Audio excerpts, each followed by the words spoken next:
الناس اتقوا ربكم الذي خلقكم من نفس واحدة وخلق منها زوجها وبث منهما رجالا كثيرا ونساء واتقوا الله الذي تساءلون به والأرحام إن الله كان عليكم رقيبا يا أيها الذين آمنوا اتقوا الله وقولوا قولا سديدا يصلح لكم أعمالكم ويغفر لكم ذنوبكم ومن يطع الله ورسوله فقد فاز فوزا عظيما أما بعد فإن أصدق الحديث كتاب الله وخير هدي محمد صلى الله عليه وسلم وشر الأمور محدثاتها فإن كل محدثة بدعة وكل بدعة ضلالة وكل ضلالة في النار أيها الناس jamaah rahimani wa rahimahullah. Di malam yang cukup hangat ini Allah Subhanahu wa taala mengumpulkan kita di dalam kebaikan insyaallah. Berkumpul untuk mendengarkan kalam Allah dan kalamur Rasul sallallahu alaihi wasallam. Yang pertama,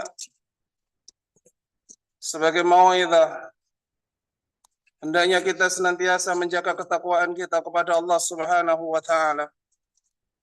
Takwa adalah silah penghubung antara seorang hamba dengan Rabb-Nya. Takwa adalah landasan kehidupan, baik itu secara individu, bermasyarakat, maupun berumah tangga. Barang siapa yang bertakwa kepada Allah Subhanahu wa taala, maka Allah Subhanahu wa taala akan memudahkan jalannya, memberikan kepadanya solusi dari semua permasalahan hidup. Bahkan takwa adalah kunci bagaimana mendapatkan pasangan yang baik dan anak-anak yang menjadi qurratu ayun, buah dari pandangan yang baik di sisi orang tua. Wahai saudaraku rahimani wa rahimahullah, bukankah tujuan rumah tangga adalah untuk mendapatkan keturunan-keturunan yang saleh dan salihah? Al-malu wal banun zinatul hayatid dunya wal baqiyatus salihatun wal baqiyatus salihatun khairun 'inda rabbika sawaba wa khairun amala.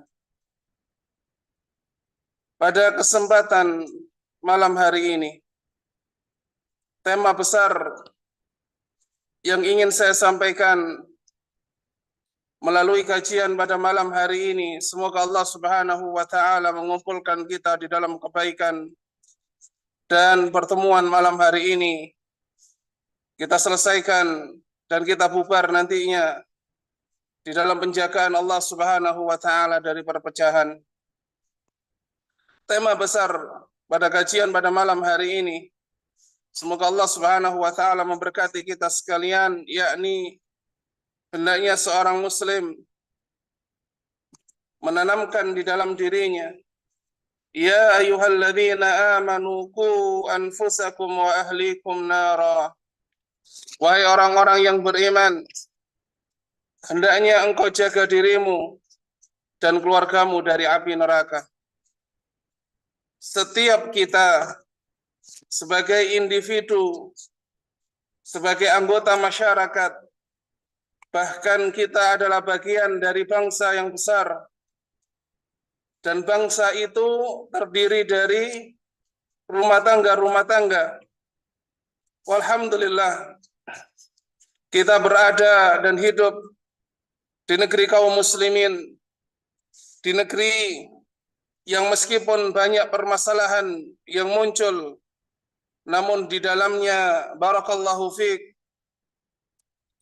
diperdengarkan azan-azan dari menara-menara, dilaksanakan sholat 5 waktu, dan juga kaum muslimin menyemarakkan negeri ini dengan syiar-syiar Islam. Alhamdulillah kita hidup di satu negeri dengan berbagai macam kekurangannya, yang negeri ini berjalan tertatih menjelang 80 tahun umurnya, dan kita adalah satu dari jutaan masyarakat yang hidup di negeri ini. Kita berharap kepada Allah Subhanahu wa taala dari rumah tangga kaum muslimin yang mereka dibesarkan di atas ilmu, yang mereka dibesarkan di atas bi'ah keluarga yang baik, akan muncul generasi-generasi yang kita harapkan nantinya insya Allah. Meskipun permasalahan dari negeri kita ini cukup banyak dan cukup kompleks, maka itu kita berperan di dalam masyarakat kita dan negara kita dengan melakukan himayah, penjagaan, baik itu atas diri kita maupun keluarga kita, terutama anak-anak kita. Ya ayyuhalladzina amanu qu anfusakum wa ahlikum nara. Qu anfusakum. Di sini ada kewajiban bagi seseorang, terutama bagi orang tua, agar mereka mempersiapkan diri sebagai orang tua nantinya di sisi anak-anaknya dan keluarganya. Bagaimana kita menuntut orang lain, dan orang lain itu termasuk anak-anak kita atau pasangan-pasangan kita, sementara kita masih berlepotan dari maksiat, dari dosa, dan juga berlepotan dari sisi keilmuan maupun kesiapan, baik itu kedewasaan dan tanggung jawab. Sementara kita menuntut orang lain untuk bersikap sesuai dengan keinginan kita. Yakni kewajiban ini, kewajiban yang pertama ini, qu anfusakum, diawali dengan hendaknya seseorang itu senantiasa mengaitkan dirinya dengan ketakwaan kepada Allah Subhanahu wa taala, menghindarkan dirinya dari maksiat kepada Allah Subhanahu wa taala, menjaga adab-adab syar'i, dan menjadi teladan di dalam ketaatan, baik dirinya maupun nantinya keteladanan itu di dalam ketaatan kepada Allah Subhanahu wa taala dicontohkan kepada anak-anaknya. Barakallahu fikum. Yang kedua, dari tema besar kita, bahwasanya Allah Subhanahu wa taala menjadikan adanya keturunan maupun tidak ada adalah sama-sama nikmat di samping ujian di sisi Allah Subhanahu wa taala. Allah Subhanahu wa taala menjelaskan hal ini di dalam surah Asy-Syura di ayat yang tepat, di ayat yang ke-50. Allah Subhanahu wa taala mengingatkan akan nikmat ini. Nikmat keturunan.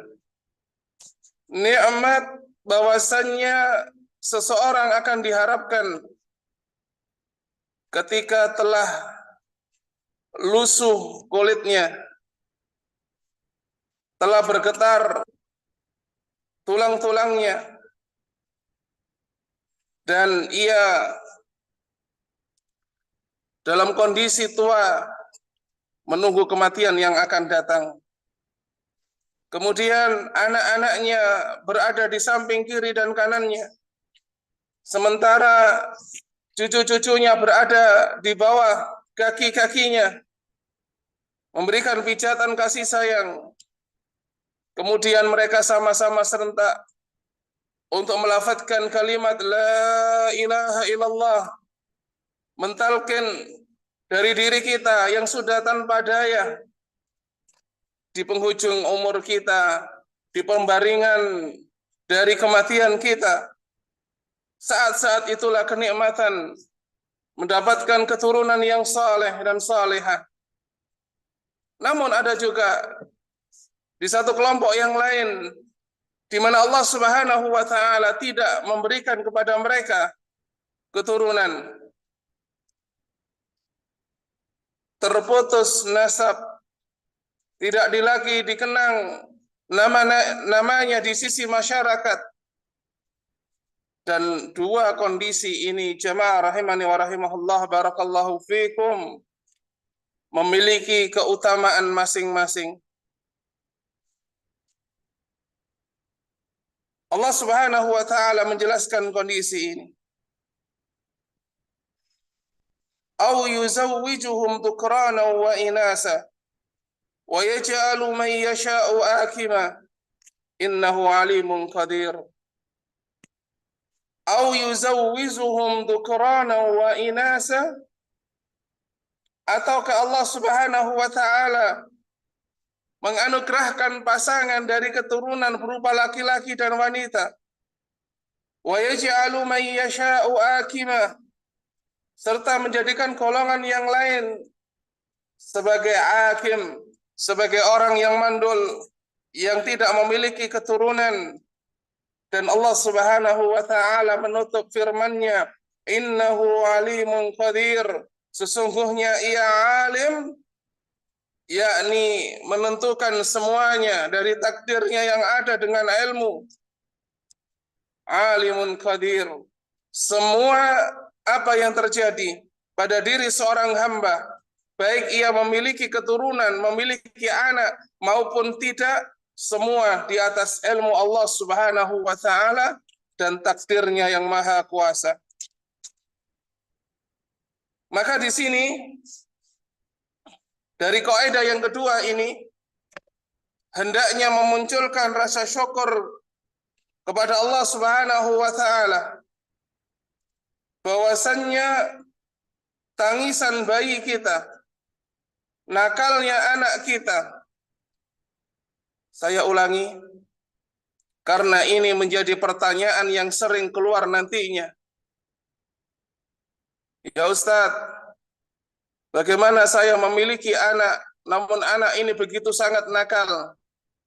Ya Ustadz, bagaimana saya memiliki anak dan anak ini begitu cerewet, senantiasa mengeluarkan banyak pertanyaan? Ya Ustadz, anak ini merepotkan saya, anak yang satu membuat gelisah hati saya, anak yang satu mengecewakan saya. Naam, wahai kaum muslimin, wahai saudaraku rahimani wa rahimahullah, ingatlah bahwasannya tangisan anak, cerewetnya mereka, nakalnya mereka, dan juga berbagai macam permasalahan-permasalahan yang muncul di dalam rumah tangga, terkhususnya ketika kita memiliki anak, maka itu adalah anugerah. Saya ulangi, dan hendaknya kita catat bahwasannya semua kepenatan kita yang kita rasakan di dalam mendidik anak, maka ini adalah anugerah bagi sebagian orang yang tidak mendapatkan keturunan di dalam pernikahan mereka. Apakah kita menganggap bahwasanya karunia ini di dalam pandangan satu golongan menjadi pandangan azab di sisi kita? Betapa kita tidak bersyukur kepada Allah Subhanahu wa taala bila demikian. Menganggap sesuatu dari anugerah yang besar, yakni keturunan, sebagai azab, sebagai ujian yang besar. Karena apa? Karena kita mendapatkan masyakkah, kesulitan-kesulitan di dalam mendidik anak kita. Nakalnya mereka, cerewetnya mereka, banyak tingkahnya mereka, menggerogoti hati orang tua, senantiasa mengecewakan orang tua, bahkan sedemikian besar kekecewaan orang tua atas anak-anaknya. Namun ketahuilah bahwasannya tangisan anak di malam hari, cerewetnya anak di dalam banyak pertanyaan, bahkan tangisan mereka yang mengganggu istirahat kita, itu adalah sesuatu yang diharapkan oleh orang-orang yang selama pernikahan mereka tidak memiliki keturunan. Maka itu wahai orang-orang yang memiliki hati, hendaknya engkau memandang sesuatu dengan ilmu dan mata batinmu, karena sesungguhnya nikmat anak adalah nikmat yang besar di sisi Allah Subhanahu wa taala. Hendaknya engkau mensyukuri nikmat ini apapun kondisi anakmu. Yang kedua, faedah dari ayat ini hendaknya memunculkan kesabaran atas ujian, dan betapa besar ujian bagi keluarga antara suami dan istri yang ia melangsungkan pernikahan, baik itu setahun, 2 tahun, 5 tahun, 20 tahun, bahkan 30 tahun. Mereka mengharapkan di sisi Allah Subhanahu wa taala sebagaimana para rasul dan para nabi. Wa ja'alnahum azwaja wa dzurriyyah, bahwasanya para nabi dan para rasul itu Allah anugerahkan di sisi mereka pasangan-pasangan hidup dan anak-anak. Namun Allah Subhanahu wa taala menakdirkan mereka tidak memiliki anak di dalam kehidupannya. Bahkan kami menemui sebagian orang, barakallahu fikum, mereka adalah pasangan yang begitu siap, baik di dalam ilmunya, baik di dalam kedewasaannya, baik di dalam tanggung jawabnya, bagaimana mereka berinteraksi dengan anak-anak. Namun Allah Subhanahu wa taala tidak memberikan kepada mereka keturunan. Sementara banyak pemuda-pemuda kita, gadis-gadis kita, perjaka-perjaka kita, rumah-rumah tangga kita, mereka mendapatkan karunia berupa anak, namun mereka menyia-nyiakan amanah ini. Mereka bukan orang yang berilmu sebagai orang tua.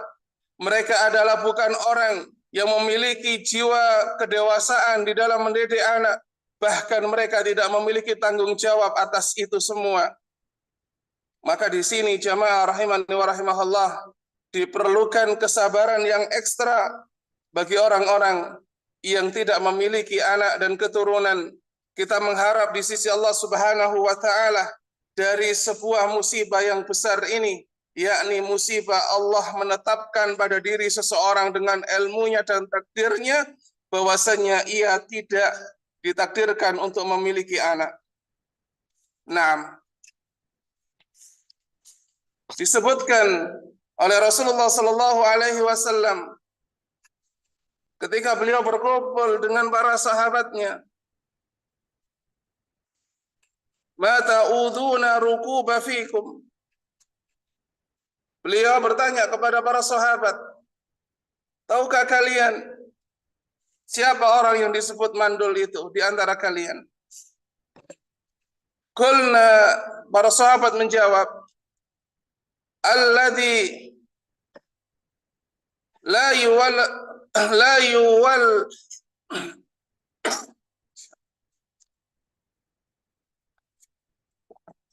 alladzi la yuwaladu lahu, yakni seseorang, kata mereka, la yuladu lahu, yang mereka tidak memiliki anak. Maka Nabi Shallallahu Alaihi Wasallam mengoreksi, qala laisa dzaka, bukan demikian yang dikatakan mandul itu. Laisa dzaka birukubin walakinnahu rajulun lam yuqaddamu min waladihi syai'a, yakni seseorang yang dikatakan mandul adalah seseorang yang mereka tidak mendapatkan manfaat dari anaknya tersebut. Apa yang dimaksud tidak mendapatkan manfaat dari anaknya tersebut? Ini bisa dijawab dari dua sisi. Mohon maaf, mungkin ada gangguan dari suara saya. Sejak Idul Adha, beberapa bulan yang lalu, sampai saat ini masih mendapatkan karunia Allah berupa kesehatan yang menurun, terutama terkait dengan batuk dan juga gangguan di tenggorokan. Nah, kita lanjutkan kajian kita.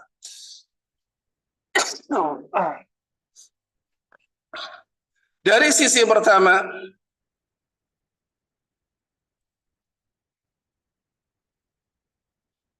lam yuqaddamu min walidihi syai'a, yakni seseorang yang tidak mendapatkan manfaat dari anaknya. Yang pertama, dari sisi orang tua, bahwasannya ia dikatakan mandul karena ia tidak memiliki kesiapan sebagai orang tua, baik itu di dalam ilmu maupun kedewasaan dan tanggung jawab terhadap anak tersebut. Mereka sebagaimana bahasa Jawa tidak bisa menggulawentah anak, tidak bisa mendidik anak dengan baik. Mereka menyerahkan pendidikan anaknya sepenuhnya kepada sekolah. Mereka menyerahkan pendidikan anaknya seluruhnya kepada pondok. Mereka menyerahkan seluruhnya pendidikan anak kepada pembantu-pembantu mereka. Sehingga teladan itu mereka dapatkan dari nenek mereka, dari pembantu mereka, dari guru-guru mereka, yang boleh jadi karena mereka disekolahkan di sekolah umum, karena nenek dan kakek mereka bukan orang yang dibesarkan di dalam agama, atau bahkan pembantu mereka adalah orang yang jauh dari ilmu. Kemudian, barakallahu fikum, jamaah rahimani wa rahimahullah, apa yang terjadi? Pendidikan anak kita gadaikan semata kepada guru. Yang guru tersebut tidak hidup di atas sunnah. Yang guru tersebut tidak hidup di atas tauhid yang lurus. Kemudian mengajarkan satu kalimat, satu pengajaran yang jauh dari nilai-nilai kebenaran, yang jauh dari nilai-nilai tauhid, yang jauh dari nilai-nilai sunnah, maka hal semacam ini adalah musibah yang diawali dari kebodohan. Kalau memang bisa dikatakan itu sebuah kebodohan dan kelalaian dari orang tua, sehingga mereka tidak mendapatkan manfaat dari anak-anaknya karena kesalahan di mana mereka menyerahkan pendidikan semata kepada pihak lain.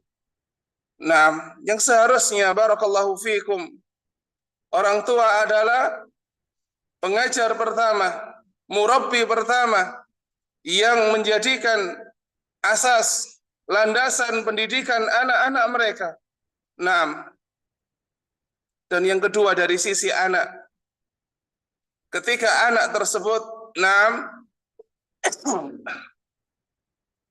meskipun mereka telah dididik oleh orang tuanya dengan pendidikan yang baik, bahkan mereka di lingkungan-lingkungan sunnah, hidup di tengah masyarakat yang mereka juga adalah masyarakat yang baik, namun Allah Subhanahu wa Ta'ala tidak memberikan anak ini kebaikan, sehingga anak ini menjadi musibah bagi orang tuanya, sehingga mereka tidak mendapatkan manfaat dari apapun, dari kebaikan-kebaikan yang diharap. Sebagaimana Nuh berdoa kepada Allah Subhanahu wa Ta'ala. Jemaah, ketika kami membaca dari kisah Nuh alaihi salam, ada sebuah pelajaran penting, ada faedah yang harus kita camkan di sini. Lihatlah Nuh ketika berdoa kepada Allah, "Inna bani min ahli wa inna wa'dakal haqqu wa anta arhamur rahimin." Ketika Nuh berdoa kepada Allah, wahai Rabbku, sesungguhnya anakku ini bagian dari keluargaku. Namun sesungguhnya janjimu adalah benar dan engkau adalah zat yang begitu welas kasih kepada hamba-hambanya. Maka Allah Subhanahu wa taala memberikan keputusan kepada Nuh.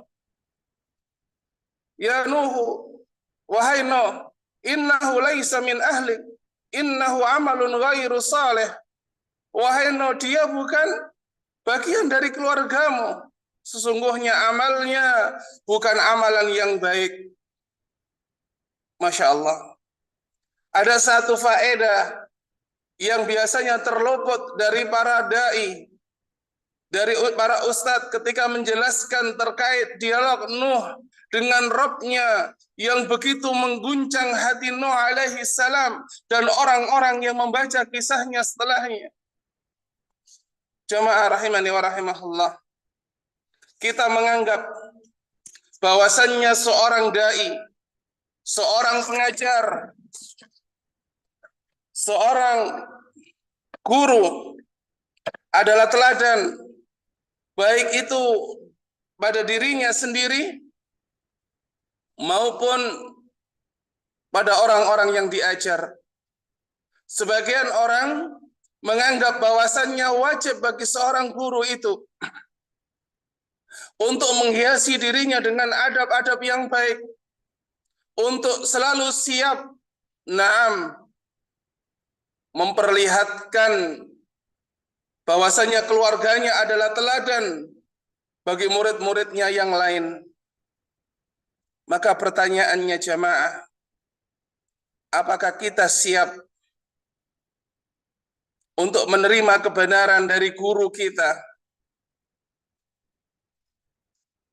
Ketika guru kita tersebut di dalam kondisi di mana dia di atas ilmu, dia di atas sunnah, dia di atas ucapan yang baik, dia mewarisi warisan dari ilmu dari generasi sebelum kita dari kalangan salaf.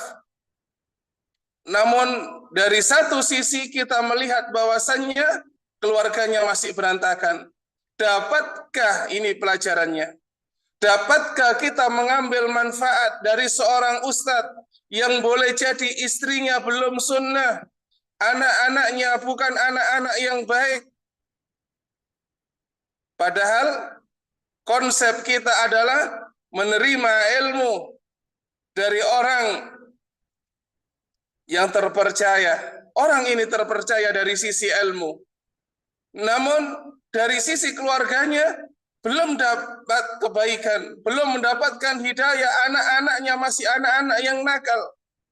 Apakah dengan kondisi semacam ini, ketika kita dipertemukan dengan seorang guru yang istrinya adalah istri sebagaimana istrinya Nuh, anak-anaknya sebagaimana Kan'an dari anak-anak Nuh alaihi salam, apakah kita masih dapat memuliakan guru tersebut, atau kita mengatakan untuk mengurus anak dan istrinya saja tidak bisa, apalagi untuk mengurus murid-muridnya atau mad'u-mad'unya? Nah, maka seseorang yang adil, dan kita diajarkan keadilan, maka ketika yang menyampaikan ilmu dan kebenaran itu adalah orang yang terpercaya, wajib kita untuk menerimanya. Apapun kekurangan dari guru tersebut, apapun kekurangan dari para dai tersebut, jangan sampai kita mengatakan ucapan yang keluar dari kebenaran. Bagaimana kami menerima ilmu dari seseorang yang istrinya belum jadaran, yang istrinya bahkan mungkin belum jilbaban, anak-anaknya masih anak-anak jalanan. Nah, dan ini adalah kesombongan jamaah yang mungkin menjadi kesombongan terselubung bagi penuntut ilmu di masa ini. Nah, namun memang demikian seorang guru seharusnya menempatkan dirinya dan bisa menjadi teladan, menjadi sumber ilmu baik itu bagi orang lain, terkhusus juga bagi keluarganya. Namun kesempurnaan memang milik Allah Subhanahu wa taala. ada di antara para dai, para guru tersebut. Mereka adalah keluarga yang baik, baik dai itu sendiri maupun istrinya dan anak-anaknya. Namun siapkah kita bila nantinya kita menemukan satu dai, ilmunya di atas sunnah, ilmunya di atas kebenaran, ilmunya adalah ilmu yang lurus, siapkah kita menerima ketika kita melihat kenyataan keluarganya belum sesempurna sebagaimana gambaran kita? Naam.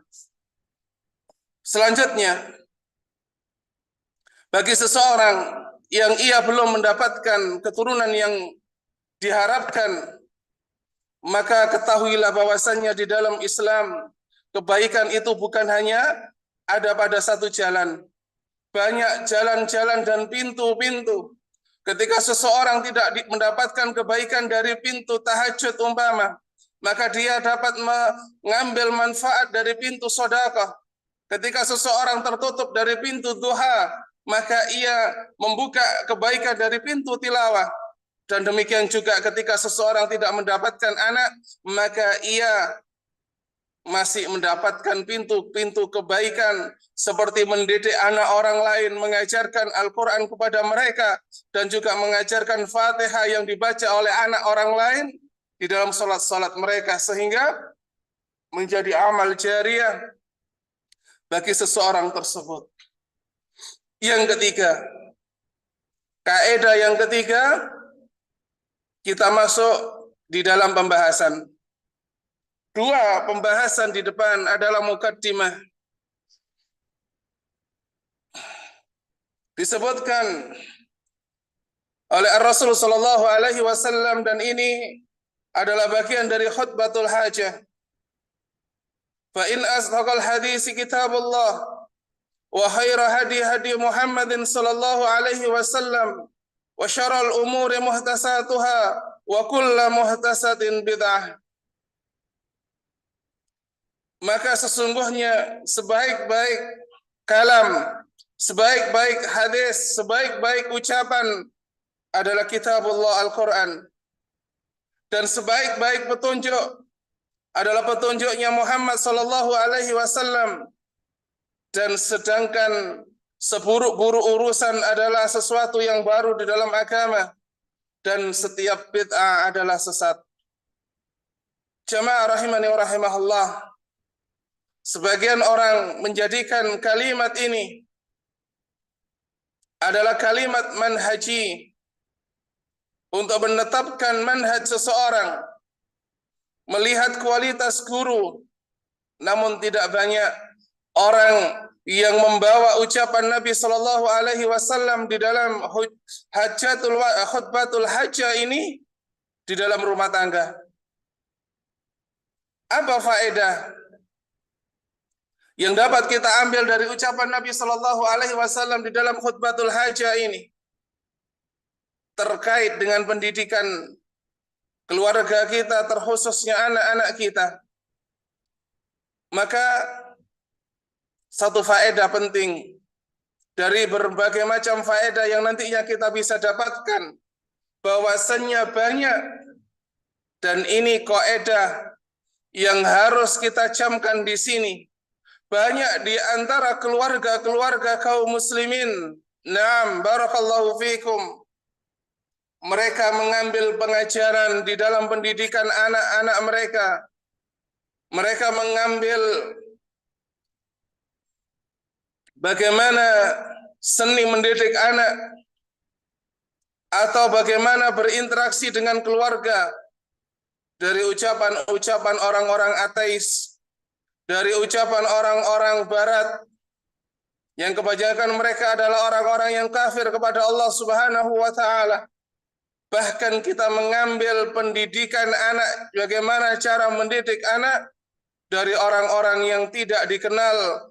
Bahkan kita mengambil dari orang-orang yang dikenal rusak akidahnya, rusak muamalahnya, banyak bermaksiat dan dikenal kejahatannya. Nah, kita kenal Sigmund Freud, tokoh dari Yahudi, dari Jerman umpama. ketika ia mencetuskan sebuah teori bahwasannya seks, hubungan badan adalah sesuatu yang mulia, yakni memperturutkan hawa nafsu. Adalah itu tujuan penciptaan dari manusia. Dan kemudian ucapan ini diambil dan dikembangkan oleh sebagian besar kaum muslimin. Sehingga apa yang terjadi? Banyak di antara kaum muslimin kemudian baik itu tersirat maupun tersurat. Bahkan kita temukan orang-orang yang menisbatkan dirinya kepada Islam. Kemudian mereka membuat kaidah-kaidah batil tentang bolehnya untuk berzina ketika suka sama suka. Atau mungkin karena buruknya jiwanya, sehingga ia menjadi manusia muslim, namun ia memiliki kebencian terhadap syiar-syiar Islam, seperti jilbab dan juga pakaian-pakaian syar'i.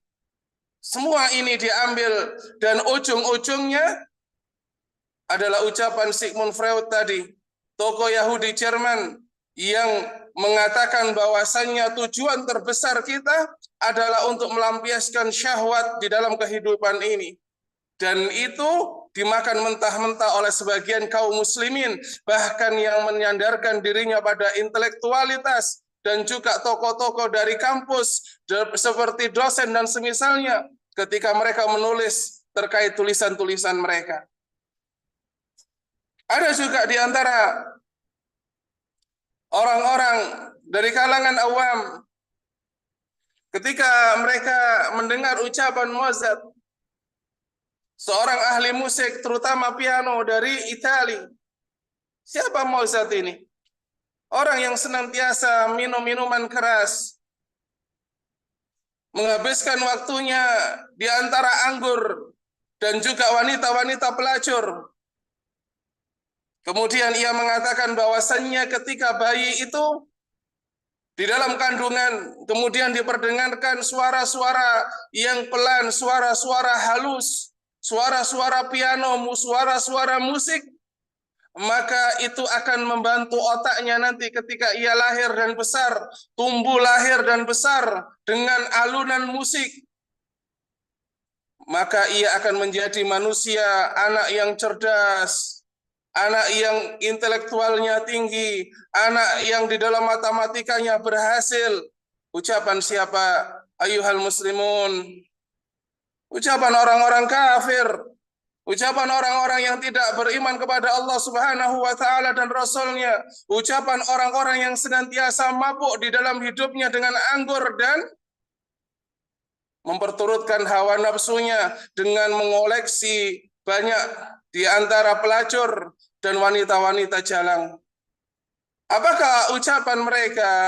Apakah arahan mereka? Apakah yang mereka sebutkan sebagai ilmu tadi kemudian terbawa oleh akal pikiran, oleh nurani, oleh hati dari sebagian kaum muslimin ketika mereka menyimpulkan, kalaulah sekiranya Mozart tadi mengatakan bahwasannya bayi ketika ada di dalam kandungan, ia mendengarkan musik, maka nanti ketika lahir dia menjadi manusia yang cerdas. Maka kalau gitu kita harus sedikit mengolah satu pemikiran namun beda terapan. Kita harus mendengarkan pada bayi-bayi kita yang ada dalam kandungan suara-suara Al-Quran. Sehingga apa? Ketika mereka besar, ketika mereka tumbuh, maka mereka akan menjadi hafidh dan hafidhah.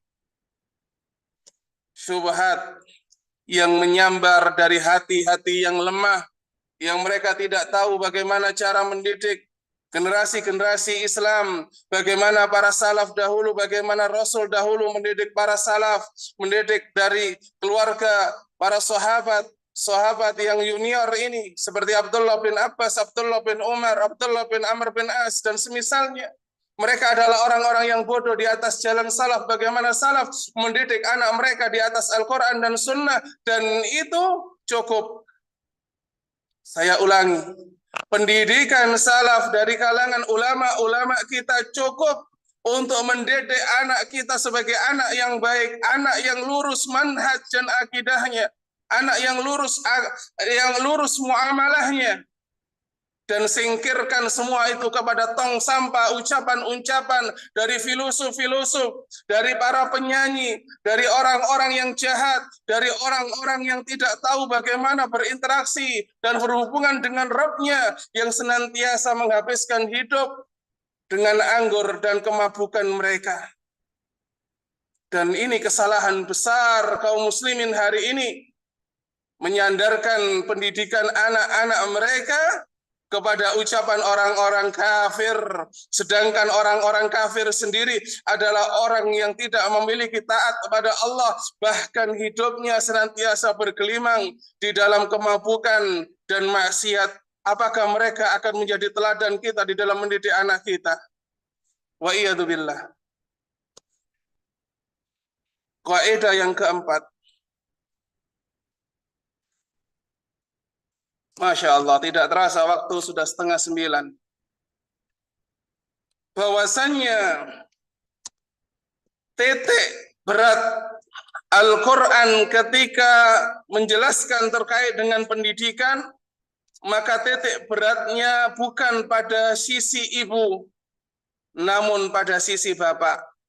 Dan ini banyak yang dilupakan dari sisi pendidikan oleh kaum muslimin hari ini. Semuanya ibu. Dari merawat anak, dari menyediakan berbagai macam kebutuhan suami, kemudian mereka masih membebankan pendidikan itu sepenuhnya di tangan ibu. Dan ini adalah kesalahan besar. Lihatlah bagaimana cerita surah Yusuf. Qala Yusuf li abi, Masya Allah. Ketika Yusuf berkata kepada bapaknya, atau kita melihat bagaimana Luqmanul Hakim berinteraksi dengan anak-anaknya. Ya bunayya la tusyrik billah. Kalau kita melihat ini, ucapan Yusuf kepada Yakub, bagaimana Yakub berbicara kepada anak-anaknya, juga Luqmanul Hakim kepada anak-anaknya, kita melihat peran bapak di sini adalah sangat-sangat menentukan. Lalu di mana para bapak hari ini? Apakah kita cukup sebagai orang tua, terkhusus sebagai seorang bapak, cukup hanya bekerja dari pagi sampai malam, kemudian kita menyukupi anak kita dengan jajanan makanan dan uang, dan kemudian kita tidak memiliki tanggung jawab terhadap pendidikan anak-anak itu bertakwa kepada Allah? Wahai para bapak, di sisi Allah Subhanahu wa Ta'ala tanggung jawab atas pendidikan istri-istri kalian dan juga anak-anak kalian. Nah, yang kelima,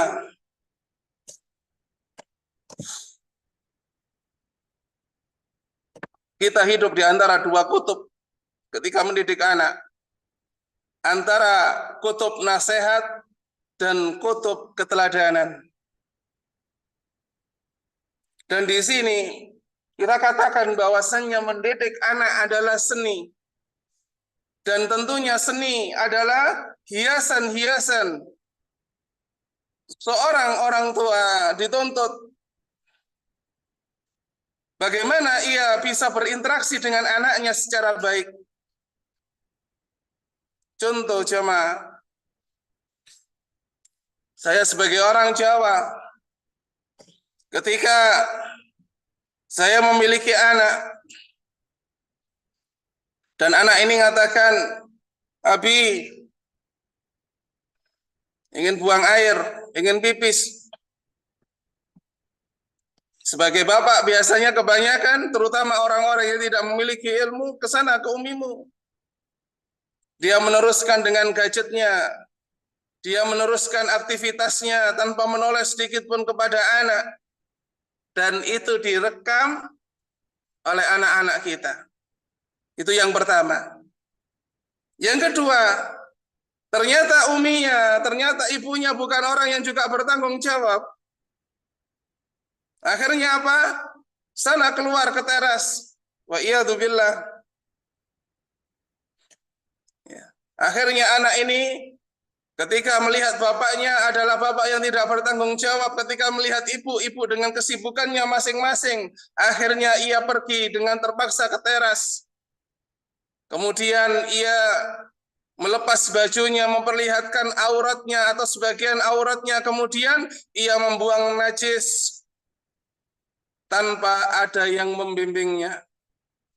Jemaah rahimani wa rahimahullah, apakah seperti ini yang kita inginkan dari keluarga kita?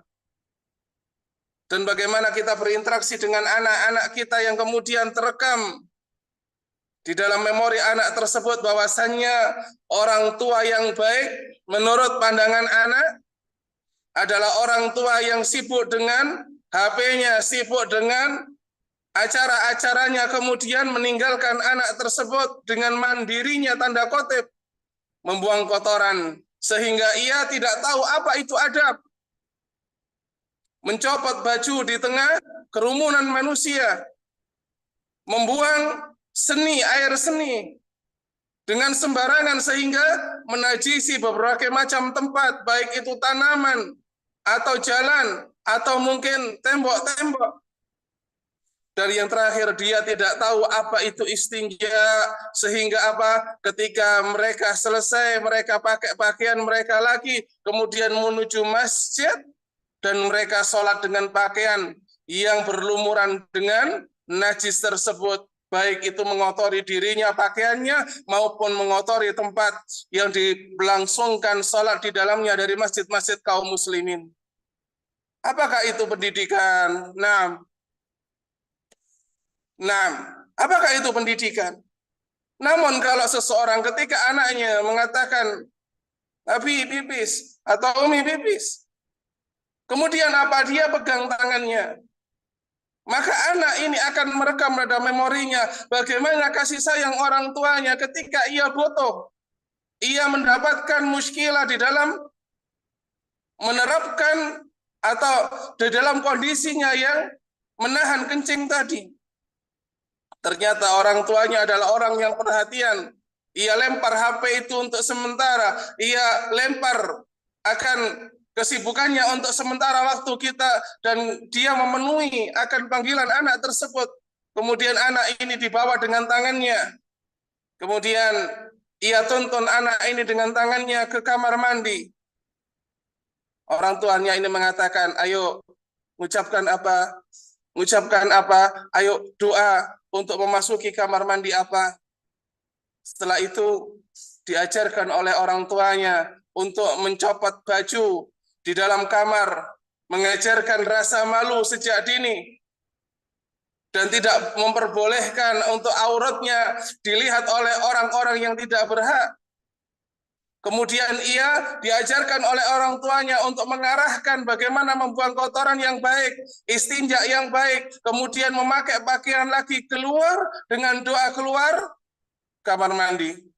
Sudah berapa adab, wahai para aba, wahai para amahat, terkait dengan hal ini? Terkait apa? Terkait dengan adab-adab yang secara langsung engkau ajarkan kepada anak-anakmu. Nah, maka apakah akan terlihat dua perbedaan dari dua kasus yang sama ini terkait dengan pipisnya anak, dan itu silahkan terapkan pada kondisi-kondisi yang lain. Nah, kaidah yang keenam.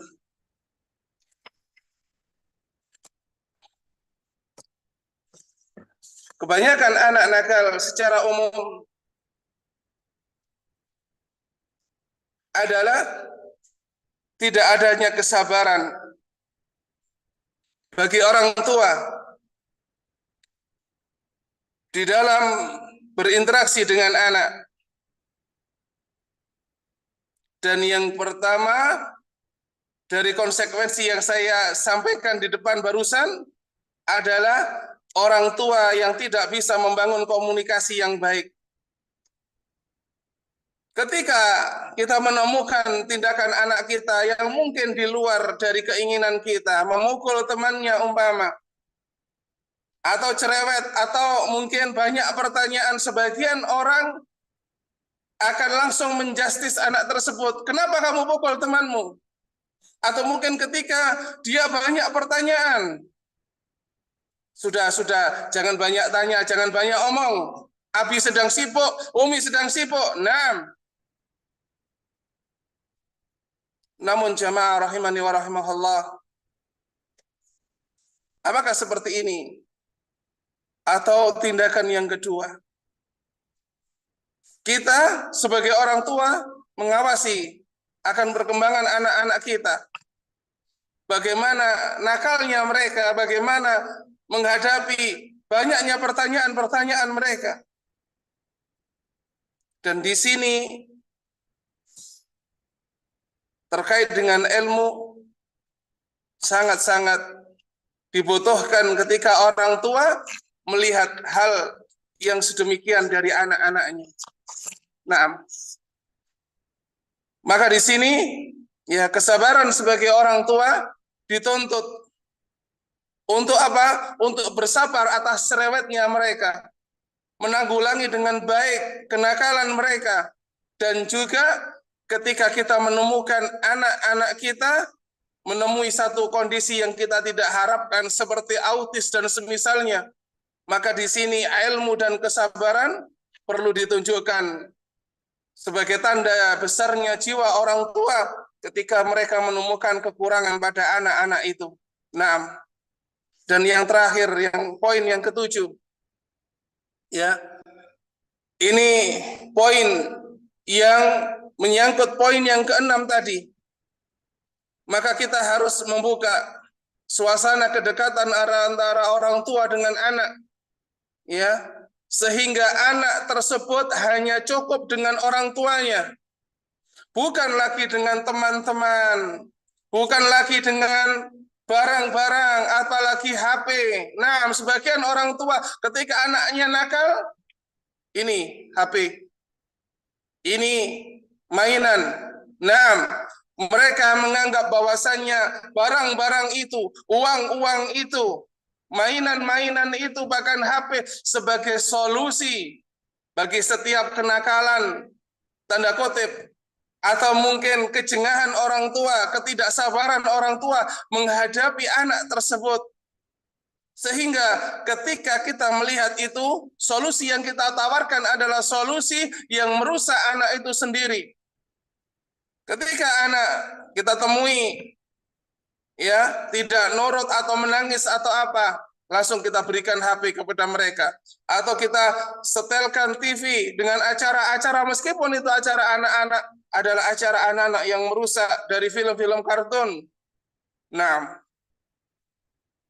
lihatlah terkait dengan Abu Salamah. Ketika dia meninggalkan istri dan anak yang yatim, yang masih kecil kondisinya. Kemudian Allah menakdirkan Ummu Salamah menikah dengan Nabi Shallallahu Alaihi Wasallam dengan membawa anak tirinya. Lihat jamaah rahimani wa rahimahullah, anak tiri, kasih garis bawah. Namun begitu dekatnya Nabi Shallallahu Alaihi Wasallam dengan Umar bin Abi Salamah, sehingga beliau mengucapkan ucapan yang terkenal pada Umar ini, ya gulam, samillah. Ketika Umar bersama Nabi Shallallahu Alaihi Wasallam dalam jamuan makan, maka Nabi Shallallahu Alaihi Wasallam melihat tangan Umar bin Abi Salamah, anak tirinya ini, mengambil seluruh makanan dengan tangannya dari berbagai macam makanan yang disediakan. Maka Nabi Shallallahu Alaihi Wasallam mengucapkan dengan penuh kasih sayang, ya gulam. Kalau bahasa Jawanya, wahai ngger, wahai anakku, samillah, ucapkan bismillah. Wakul biyaminik, makan dengan tangan kanan. Wakul mimma yalik, dan ambil dari sisi yang terdekat darimu. Imam Syafi'i rahimahullah mendapatkan ratusan bahkan ribuan faedah dari hadis Bukhari dan Muslim ini terkait dengan hadis Umar ini. Ya gulam, sammillah. Bagaimana kedekatan Nabi mengajarkan sampai sesuatu yang sangat ringan. Sammillah, ucapkan bismillah. Nah, kalau hal ini belum diawali dengan keterbukaan orang tua untuk apa? Untuk menjadikan tempat pada hati anak tersebut sehingga anak cukup dengan diri orang tua tersebut, maka tentunya tidak akan ada kedekatan hati antara orang tua. Demikian juga dengan Ibrahim alaihissalam. Falamma balagha ma'ahu sa'ya qala ya bunayya inni ara fil manam anni atbahuka fanzur madza tara. Ketika Ibrahim alaihissalam al-Khalil Abu Tauhid menemui putranya pada usia-usia di mana dia bisa diajak berusaha. Falamma balagha ma'ahu sa'ya qala ya bunai, wahai anakku, kata Ibrahim, inni ara fil manam, sesungguhnya aku melihatmu pada tidurku, pada mimpiku. Ya, anni atbahuka, aku diperintahkan oleh Allah Subhanahu wa taala untuk mengorbankan dirimu. Fandur madza tara. Maka jawabannya, untuk menjadikan kedekatan antara orang tua dengan anak dibutuhkan apa? Tempat di mana anak tersebut kita terima. Baik ucapannya, cerewetnya, maupun haknya untuk berbicara.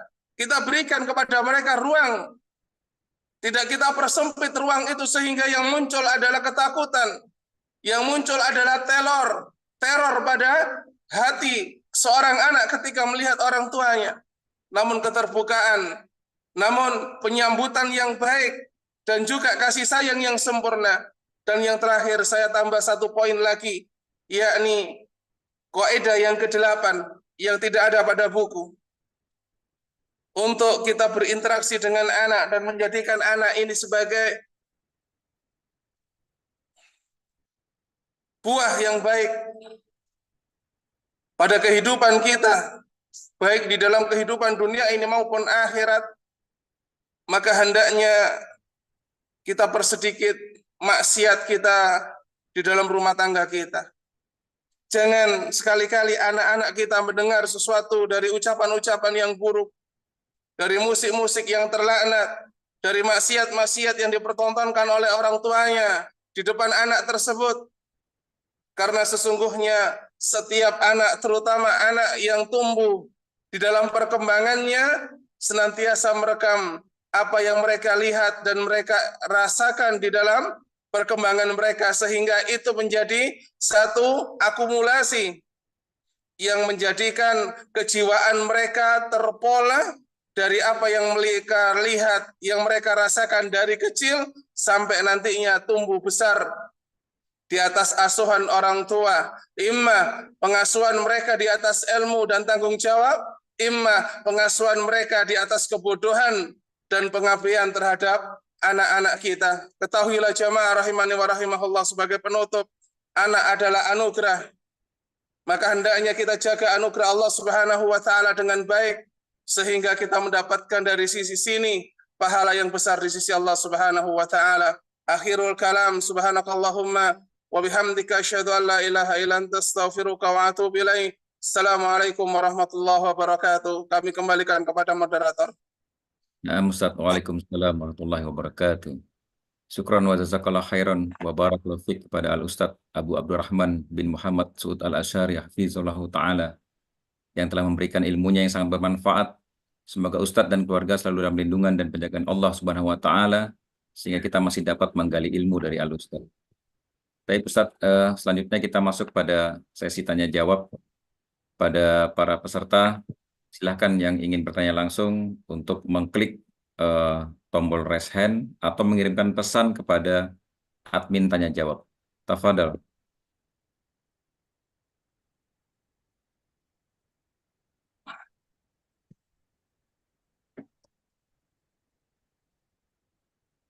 Silakan jika ada yang ingin bertanya, atau sepertinya sudah paham semua ya.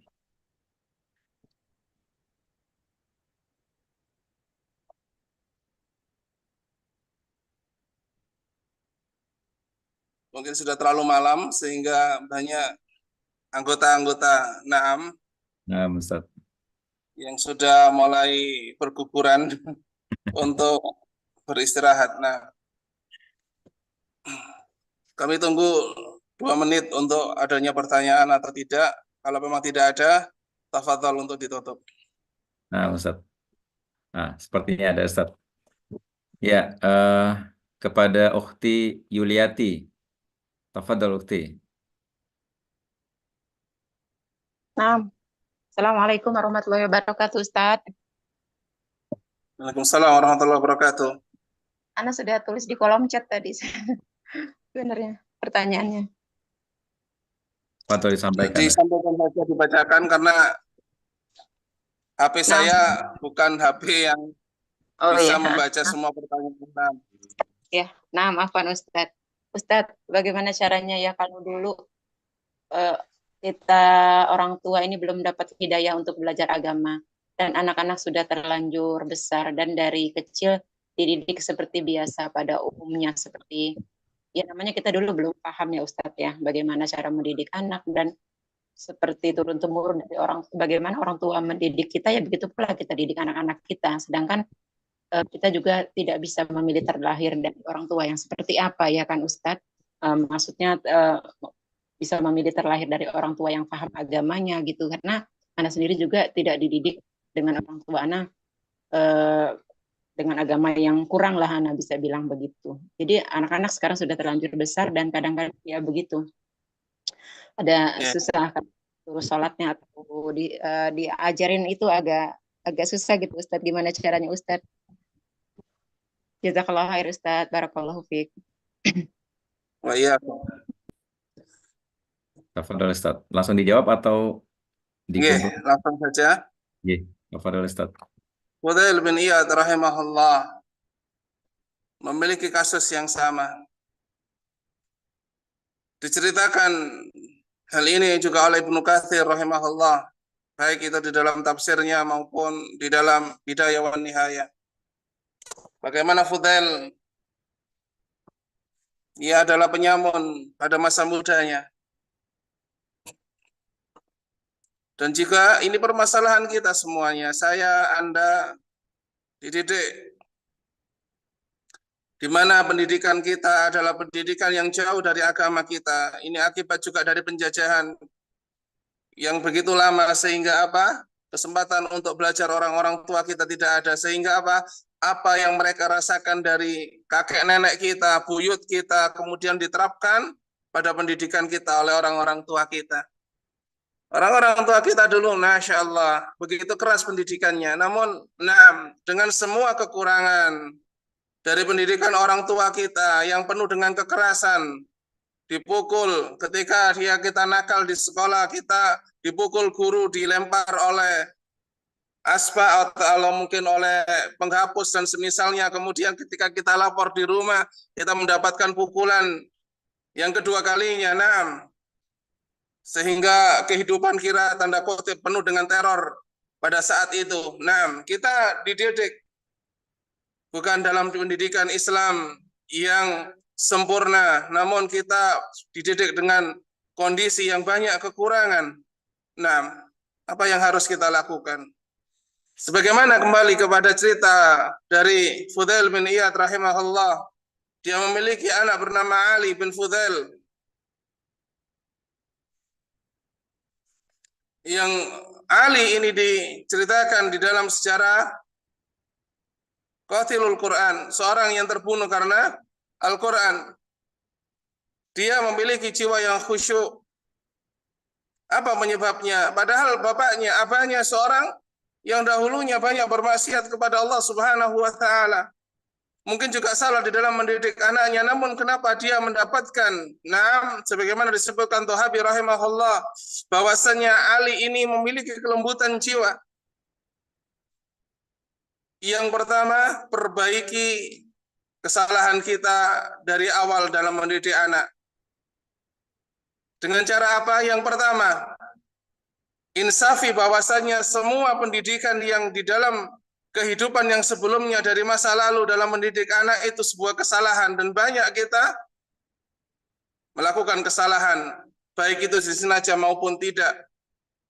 Yang kedua, hendaknya kita gantungkan hati anak tersebut kepada penciptanya. Sebagaimana yang dilakukan Fudail bin Iyad, ya Allah, aku tidak kuasa untuk mendidik anakku ini, mengajarkan adab kepada anakku ini, maka hendaknya engkau mengajarkan kepada anakku ini adab untukku.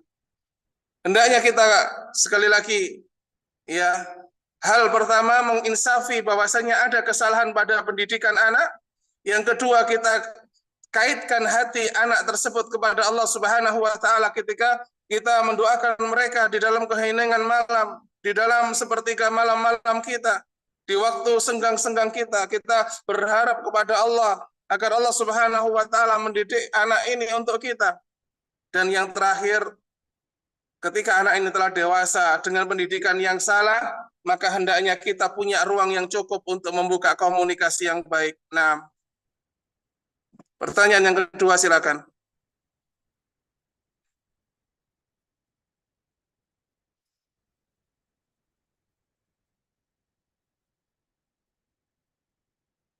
Tes.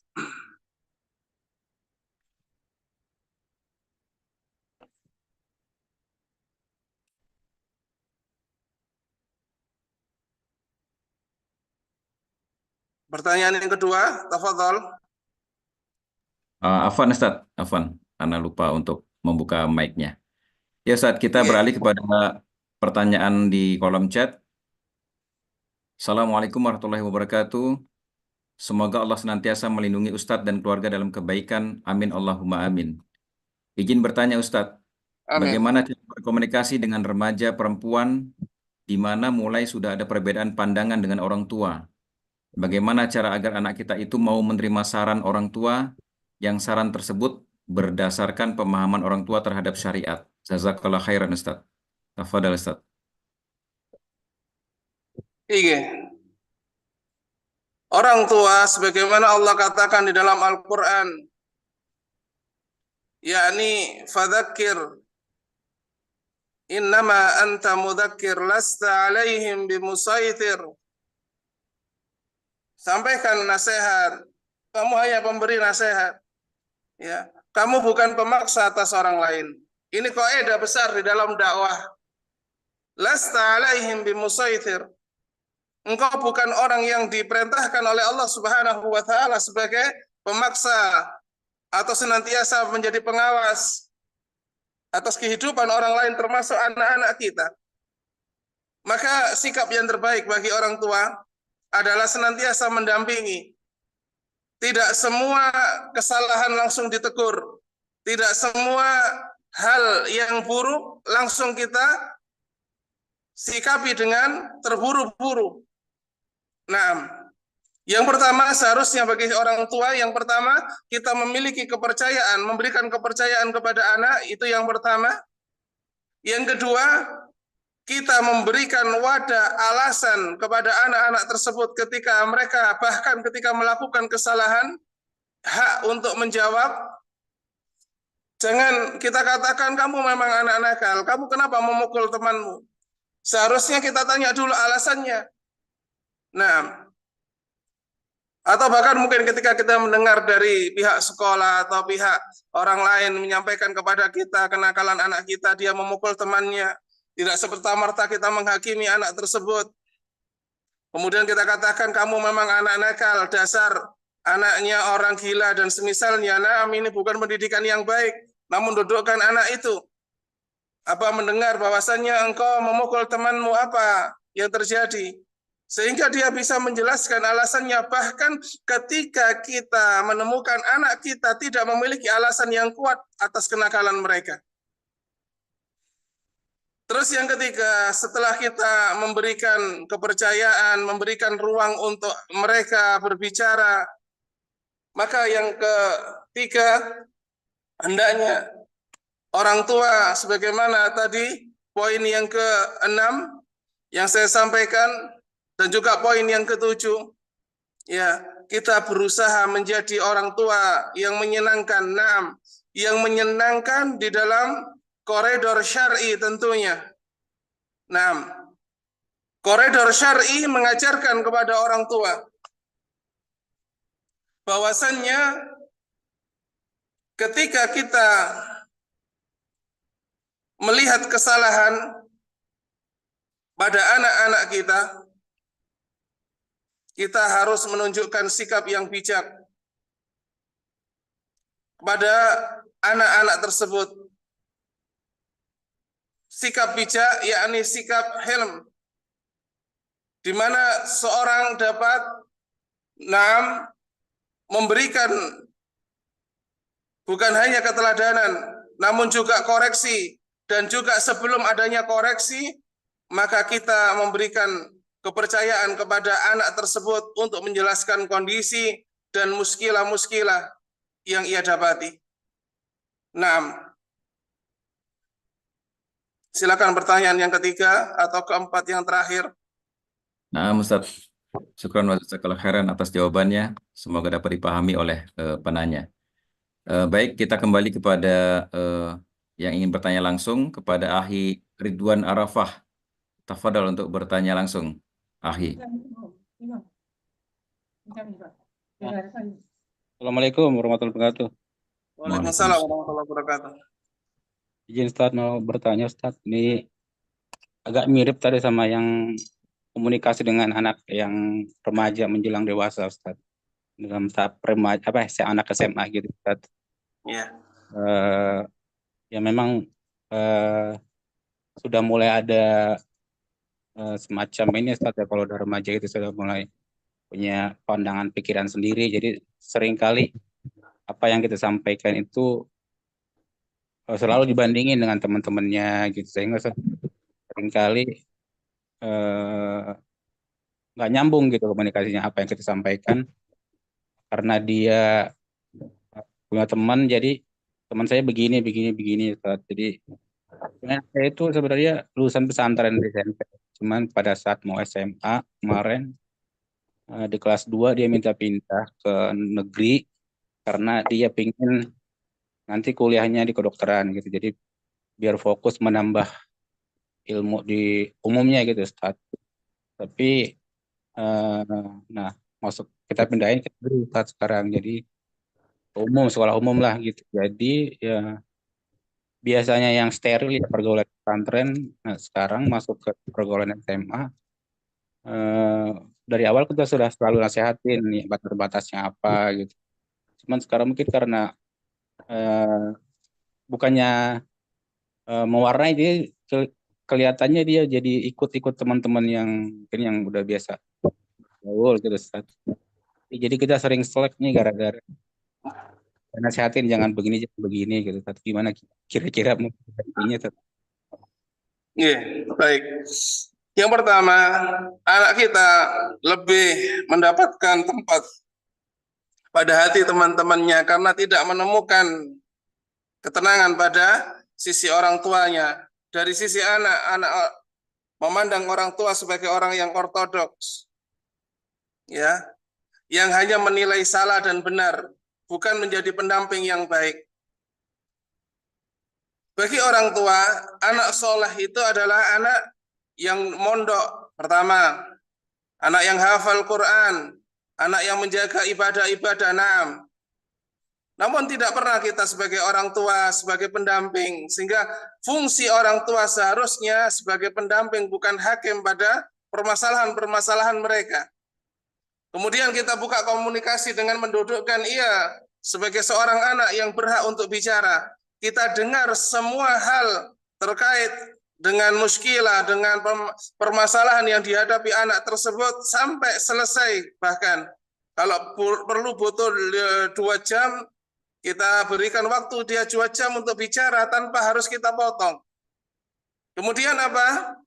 Setelah itu setelah mendengar kesimpulan dari pembicaraan anak tersebut, baru orang tua mengarahkan bahwasannya seperti ini harusnya sebagai seorang muslimah menjaga dirinya dan semisalnya, bahwasannya ketika engkau di kampus umum gambarannya seperti ini. Dan juga ketika kamu nanti umpama di pesantren seperti ini gambarannya, Abi dan Umi tidak mengharapkan engkau harus menjadi seorang hafidhah atau mungkin ustadz, Anda. Namun apa?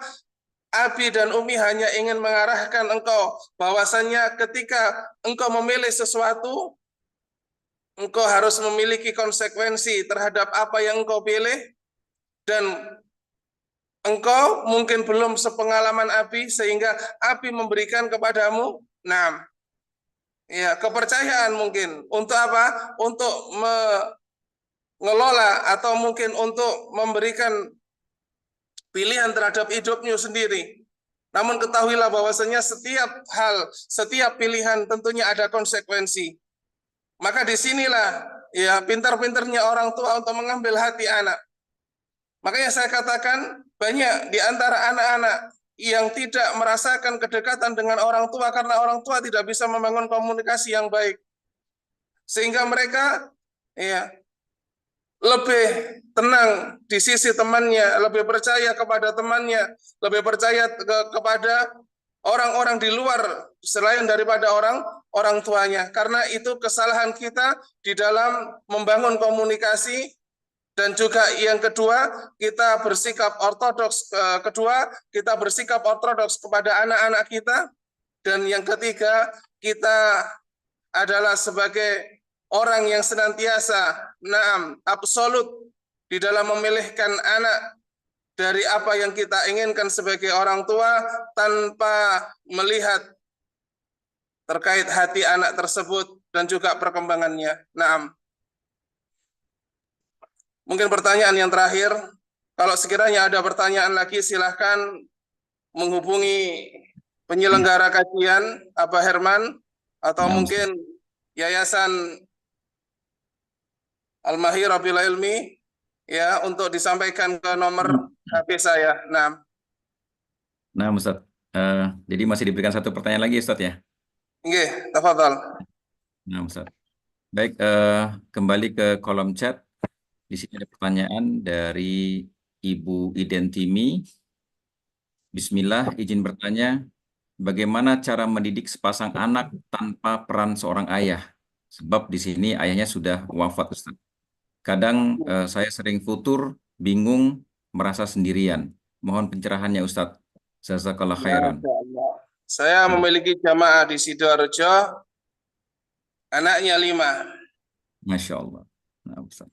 Dan beliau single parent karena tidak memiliki bapak. Satu sudah mengajar di Palembang. Dan beliau bisa mengajarkan anaknya sampai menjadi hafidhah. Yang satu di Gresik dititipkan di salah satu pondok salaf di sana. Kemudian yang kedua dan yang ketiga masih dalam tahap pembelajaran. Beliau bukan orang yang kaya. Bahkan hanya penjual herbal dan juga makanan-makanan kecil. Saya melihat dari sorot matanya adalah wanita yang begitu lelah dengan kehidupannya. Namun pembelajaran yang saya dapat dari beliau, semoga Allah Subhanahu wa taala memberikan keberkahan kepada beliau ini. Beliau dari jamaah saya sejak tahun 2008 sampai berpisah tahun 2012 karena perpindahan domisili. Alhamdulillah di tahun 2020, 2021, 2023 saya mendapatkan kabar dan pertama kali yang mengabarkan adalah uminya sendiri, ibunya sendiri kepada saya. Ustaz, alhamdulillah anak nomor 1 telah diterima di sekolah ini untuk mengajar tahfidz. Yang satu sedang interview untuk mengajar tahfidz. Masya Allah. Di tengah-tengah kesulitan, di tengah-tengah penderitaan, bahkan dia tidak memiliki suami yang bisa menjadikan curahan permasalahan atau mungkin yang memberikan kehangatan, dekapan ketika dia merasa bahwasanya dia telah berputus asa dari kehidupan ini dengan beratnya kehidupan dan anak-anaknya. Namun semua kelelahan terkalahkan oleh tawakal kepada Allah Subhanahu wa taala. Semua kesulitan terkalahkan akan keyakinan kepada Allah Subhanahu wa taala, dan saya melihat beliau insya Allah salah satu dari ummahat yang begitu berhasil. Meskipun saya tidak mengaku bahwasanya beliau hanyalah ngaji di tempat saya atau jamaah saya, namun beliau adalah jamaah yang begitu antusias ketika kajian kami. Setiap kajian kami datang dengan kelelahan, bahkan ketika ngaji seluruh anaknya di bawah. Nah, namun itu tadi, yang pertama, kita harus memiliki ketawakalan kepada Allah dan keyakinan bahwasanya semua lelah kita akan dibalas oleh Allah Subhanahu wa taala. Yang kedua, hendaknya sejak kecil kita ajarkan anak-anak kita kemandirian. Mandiri dari atas dirinya sendiri seperti kebersihan dan semisalnya. Kemudian kita ajarkan kepada anak-anak kita cara bagaimana mencukupi hidup tanpa harus meminta belas kasihan kepada orang lain. Kita ajarkan kemandirian sehingga mereka bisa hidup dan mencukupi hidup sendiri. Alhamdulillah, kami sejak umur 4 tahun ditinggal orang tua. Ya. Dan kami bersama 2 saudara kami yang lain, saudari kami, kakak kami yang wanita, adik kami yang wanita, sementara ibu kami, kondisi matanya Allah tidak anugerahkan penglihatan. Di tengah orang tua wanita yang buta, tanpa harus ada bapak karena wafat, di usia yang seharusnya saya sebagai anak berhak mendapatkan kasih sayang bapak. Namun bagaimana lagi Allah Subhanahu wa taala menakdirkan semua itu. Alhamdulillah, orang tua kami dengan begitu sabar meskipun buta kedua matanya. Bahkan kami harus bekerja dan juga sekolah di usia yang seharusnya masa-masa itu bermain. Alhamdulillah, ya, kami memuji Allah Subhanahu wa taala atas nikmat ini di mana Allah anugerahkan kepada kami orang tua yang begitu kokoh, semangatnya di dalam mendidik anak-anaknya dengan semua kekurangan. Dan Allah Subhanahu wa taala menjaga kami dengan rezeki yang baik, lagi halal insya Allah sampai hari ini. Dari apa? Dari pembelajaran ibu kami yang Allah tidak anugerahkan penglihatan, dan juga kehidupan kami yang tidak Allah berikan orang tua laki-laki sebagai tempat di mana kami melihat keteladanan dan juga orang tua yang memenuhi kebutuhan kami. Namun dari keyakinan orang tua wanita dan juga keikhlasan beliau di dalam mendidik kami, ketika waktu subuh dengan meraba-raba harus ke tempat tidur kami, membangunkan sebelum adzan subuh, bahkan beberapa kali kami harus dilempar oleh air untuk hanya membangunkan sekedar anak di kelas 5 atau kelas 4 ketika itu. Ya, sementara kami setelah sekolah pagi sorenya harus bekerja ikut seorang Cina untuk mengecor timah dan membiayai orang tua kami. Walhamdulillah, dengan jatuh bangun susah payah, namun kami meskipun tidak mendapatkan orang tua laki-laki sebagai panutan, kami telah mendapatkan mendapatkan keteladanan pada diri orang tua yang Allah cabut nikmat darinya penglihatan. Di dalam dirinya kami melihat sosok dari ayah yang baik sekaligus ibu yang senantiasa mengasihi anak-anaknya. Walhamdulillahirabbil alamin. Masya Allah. Alhamdulillah. Syukran wa jazakallahu khairan atas jawaban-jawaban yang telah diberikan oleh Al-Ustadz. Semoga bermanfaat dan dapat dipahami dengan baik buat yang bertanya maupun buat kita semua yang mendengarkannya. Sebenarnya masih banyak pertanyaan yang masuk ke admin Ustadz, dan juga yang masih banyak yang menekan tombol resen. Mudah-mudahan pertanyaan-pertanyaan yang belum sempat dijawab oleh Al-Ustadz dapat disampaikan melalui grup WA jika Ustadz berkenan ya Ustadz. Ya, insya Allah nanti saya jawab dengan tulisan. Karena Ustadz, sudah malam, tafadhol ditutup. Saya berikan Naam, ucapan terakhir, semoga Allah Subhanahu wa taala menjadikan pertemuan ini pertemuan yang dirahmati dan perpisahan setelahnya perpisahan yang dijauhkan dari para perpecahan. Naam. Nah, Ustaz. Alhamdulillahirrahmanirrahim, ikhwafillah. Akhirnya kita sampai di penghujung acara. Mudah-mudahan apa yang sudah disampaikan oleh guru kita Al-Ustadz Abu Abdurrahman bin Muhammad Al-Su'ud Al-Asy'ari hafizallahu ta'ala dapat bermanfaat buat kita semua dan dapat kita amalkan di kehidupan kita. Dan juga mudah-mudahan kita terus diberikan keistiqomahan untuk selalu hadir dalam majelis ilmu. Amin ya rabbal alamin. Sekali lagi kami ucapkan syukran wa jazakallahu khairan kepada Al-Ustadz yang sudah berkenan memberikan tausiah dan jawaban kepada kita semua, dan juga kepada para penuntut ilmu yang telah hadir pada daurah malam ini. Semoga selalu istiqomah. Serta tim penyelenggara kajian dari tim Al-Mahira Bil Ilmi. Semoga Allah Ta'ala mencatatnya sebagai amal kebaikan buat kita semua, sehingga memperberat timbangan amal kita di yaumul akhir nanti. Amin. Dan juga kami ucapkan syukran wa jazakumullah khairan kepada media partner kami, Al-Mahira Bil Ilmi School, Mumtazah Syar'i, Nasiha Project, Diploma Quran Madinah Salam, Bia Fatayatu Da'was, Bia Madani, MT Khadijah, Markiza 5 Ma Ahmad, Rotiyalayatihi, Akhwat Kreatif Project, Ulingi Mengaji Edu, Suamiku Surgaku, Akademi AKN, Urwah ID, Irkab Ma'ana Indonesia, Garis Lurus Depok, BEM Safwa Indonesia, MT Nisa Asunah, Nurjana, Kajian Rutin Muslimah, Sifaul Qulub. Akhirnya, mewakili seluruh tim kajian hari ini, Ana pamit undur diri. Mohon maaf jika ada kekurangan, dan kita tutup dengan doa kifaratul majelis.